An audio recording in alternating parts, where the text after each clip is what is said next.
I believe in conversation. We are always in the category of children or animals.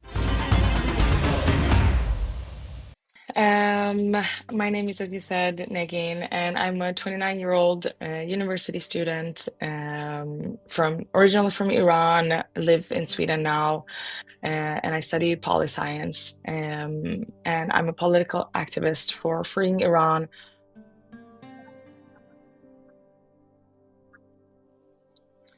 So I was 9 years old when we moved from Iran to Sweden. My mother was very decisive about not having her daughters. I have an older sister to grow up under the Islamic regime because under their rule, Iranian women have very little rights. Even though they're allowed to study, the job market is not really open for them. They can never be financially independent, and therefore they can never have an actual independence as human beings. So they are forever a second-class citizen.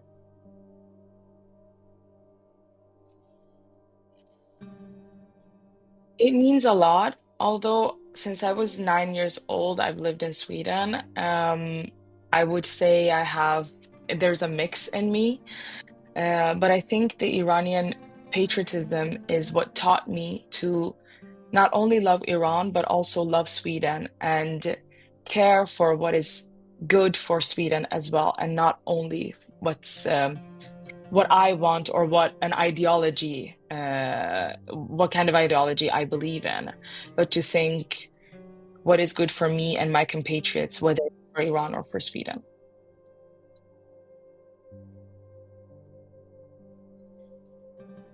Europeans not wanting to talk to me regarding what's happening in Middle East, although I am someone who were born and raised there, whilst I have Muslim friends whom we have discussions and talks and arguments, and some we agree with each other on, and some we don't.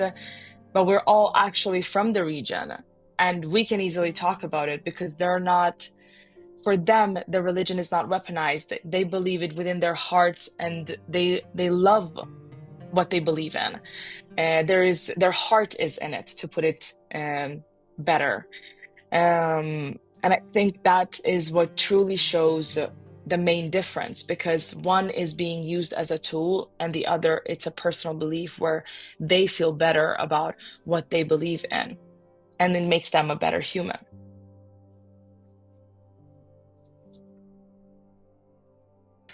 In one word, horrible, because pre 1979, we had judges that were female, there were police officers, military officers, and so many other positions where women were allowed, meaning it was a regime back then, it was a state that believed in merit.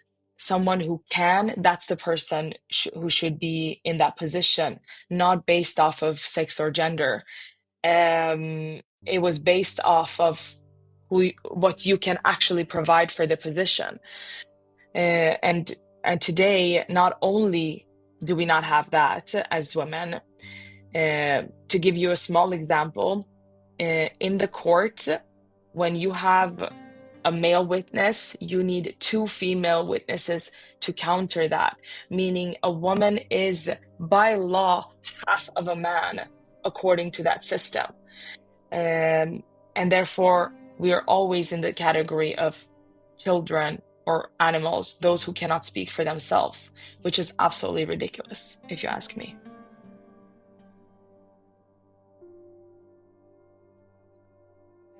I would say roughly, because in my teen years, I was the extremist feminist you can imagine, and especially because of what Iranian women have to go through in Iran. And let me clarify one thing. I think when it comes to Iran, the question of the hijab have become such a huge thing that it's actually one of the least important problems, right? To being forced to wear this hijab. I think it's just an easy way of speaking of oppression from the state. And I think that's what shaped me as I grew up, learning that yes, what we wear can be very important, but it's also about how we present ourselves, right? So I truly learned that the financial independency and having good welfare all over for the country I live in means so much more than just what I'm wearing. Um, and not that the one is less important in the big scale, but I think in general, I also tend to say I'm a compatriot first, a woman second, uh, because I do believe that the compatriotism that comes first. Because if I don't have a good country, if I don't have welfare, what does it matter if I'm a woman or a man?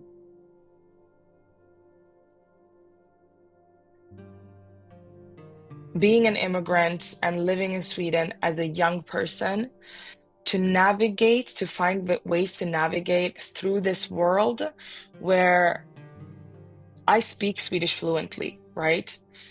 Um, and I've studied, I've worked, I've paid taxes in this country, but I'll never full on be a Swede, right? I'm a Swedish citizen, but I'm not ethnically Swedish. And I think these type of arguments and interactions, it what clarified for me that I can love this country even though I'm not ethnically Swedish. And it taught me that I think there is this expression that you can, I'm not sure if this is Swedish or if it exists in English as well, but we say you'll catch more bees with honey rather than vinegar. And I think that's the perspective I work through very much. And I believe in conversation rather than pushing away because we get nowhere. And I've seen that very much also through the lens of the Iranian diaspora. So I would say those two things, being an immigrant and having seen the Iranian diaspora. And that was the one thing that we were never able to unify so that we would become one big force against the Islamic regime.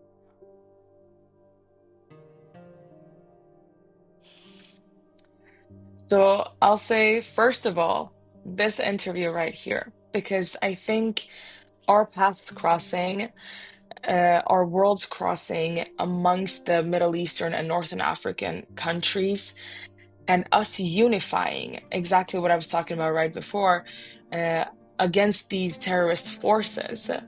I think this is one of the main things that give me a lot of hope. Another one is the way I'm seeing this unity amongst Iranians um, behind the only trusted figure as the opposition leader, which is the Crown Prince Reza Pahlavi, um, the son of the late Shah.